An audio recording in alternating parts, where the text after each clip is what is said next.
The restaurant buzzed with the evening crowd, but among the chatter and clinking glasses, one man couldn't focus on anything but the young waitress moving nervously between tables.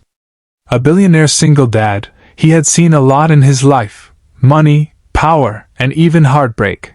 But something about her unsettled him. It started with the first sign.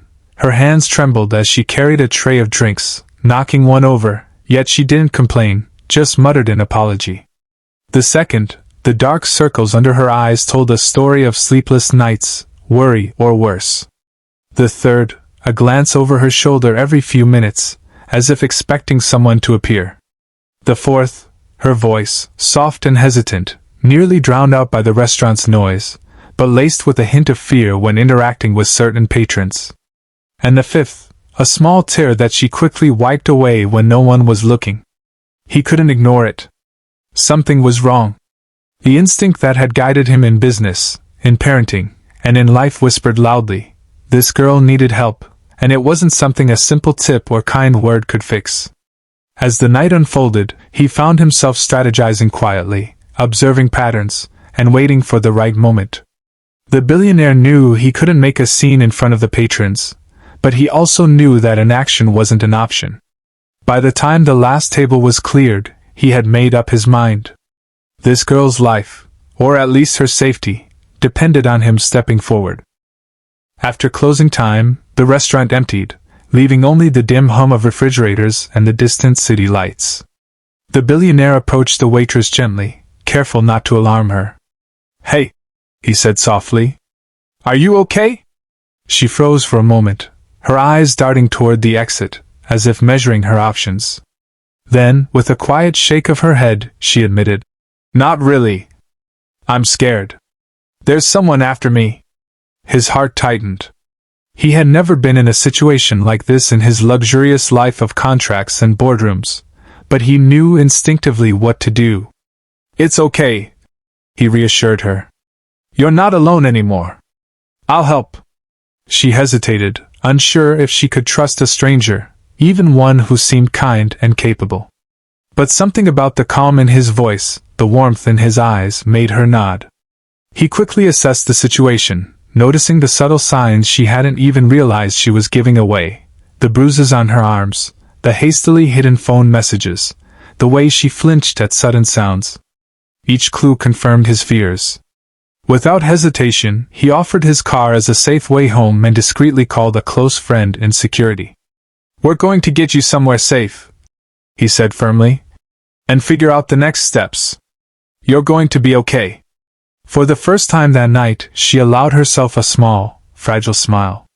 The billionaire single dad had noticed the signs, acted on them, and in doing so, changed the course of her evening, and possibly her life, forever. The billionaire drove her through quiet streets, the city lights blurring past. Silence hung in the car at first, but it was a safe silence, one that allowed her to breathe without fear. "Why didn't you call anyone sooner?" he asked gently, breaking the quiet. "I didn't know who to trust," she admitted, eyes fixed on the dashboard. "I've been careful, but it's getting harder to hide." He nodded, understanding the delicate balance between safety and fear. He wasn't just a man of wealth and influence, he was a father, and he could feel her vulnerability as if it were his own child's. Pulling into a secure garage, he parked and looked at her firmly. "We're not going anywhere until you're safe," he said. "I've arranged a place for you to stay tonight. No one can reach you there." Her relief was palpable. She let out a shaky breath, a tiny spark of hope flickering in her eyes. Before she left the car, he handed her a phone with a direct line to him. "If anything happens, anything at all, you call me. I mean it." She hesitated but accepted the phone, realizing this was someone who genuinely cared, someone who could protect her in ways she had never known. That night, as she settled into the safe house, she thought about the stranger who had noticed the signs before anyone else did. Each of the 5 signs, the tremble in her hands, the dark circles, the nervous glances, the hesitant voice, the tears she tried to hide, had led him to act. And in that act of courage and compassion, she realized she wasn't invisible anymore. Someone cared. Someone truly saw her. The next morning, The billionaire was already in motion. Calls were made, private security consulted, and a discreet investigation launched to uncover who had been threatening the young waitress. He couldn't leave her safety to chance, not when he had seen the signs so clearly the night before. Meanwhile, she sat in the safe house, sipping tea, trying to process everything. She had never imagined that a stranger would care so deeply, let alone someone with power, wealth, and influence. Yet here he was, coordinating protection for her while ensuring her anonymity remained intact. Hours later, he arrived with a folder. "I've found some information," he said, his tone serious but calm. "There are people who wanted to intimidate you, but don't worry, they won't reach you. Not on my watch." Her eyes widened. "Why are you doing all this for me?" she asked softly. He smiled gently. "Because no one should feel scared for their life while trying to live an honest life. You were giving every sign someone needed to see, and I did." As the day progressed, the billionaire coordinated with law enforcement and private security, putting measures in place that ensured her protection both now and in the coming weeks. He even arranged for her work schedule to be modified so she wouldn't be left vulnerable again. By evening, she realized something profound. This wasn't just about safety. It was about humanity.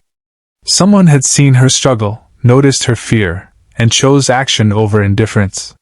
For the first time in months she felt hope, not just for the present, but for a future where she could live without fear. And the billionaire knew, deep down, that a single act of observation and care had saved more than just one life. It had restored faith in the goodness of people. Days turned into weeks, and the waitress slowly regained her confidence.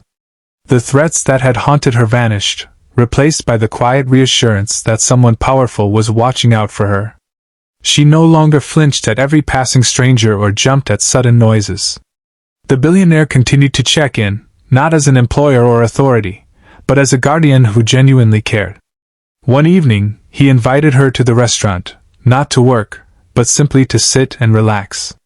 "You've come a long way," he said, smiling. "I wanted you to see the world outside fear for a change." She glanced around at the warm lighting, the laughter of diners, and the gentle clinking of silverware. It felt surreal to be there, not as a waitress, not as someone invisible, but as a guest who belonged. I don't know how to thank you," she admitted. He shook his head. "No thanks needed. Just promise me you'll never let someone else's fear stop you from living your life. And remember, sometimes noticing small signs can change someone's world." Tears filled her eyes. That single act, the billionaire seeing what everyone else had ignored, had transformed her life. She realized that courage wasn't just about fighting back, but also about trusting the kindness of others. Weeks later, she returned to work with renewed confidence, still cautious but now fearless. The billionaire, watching from afar, knew he had made a difference. Not through wealth, influence, or power, but through seeing, understanding, and acting when it mattered most. And in that moment, she understood a truth she would carry forever. Even the smallest act of observation and care can save a life, restore hope, and inspire humanity.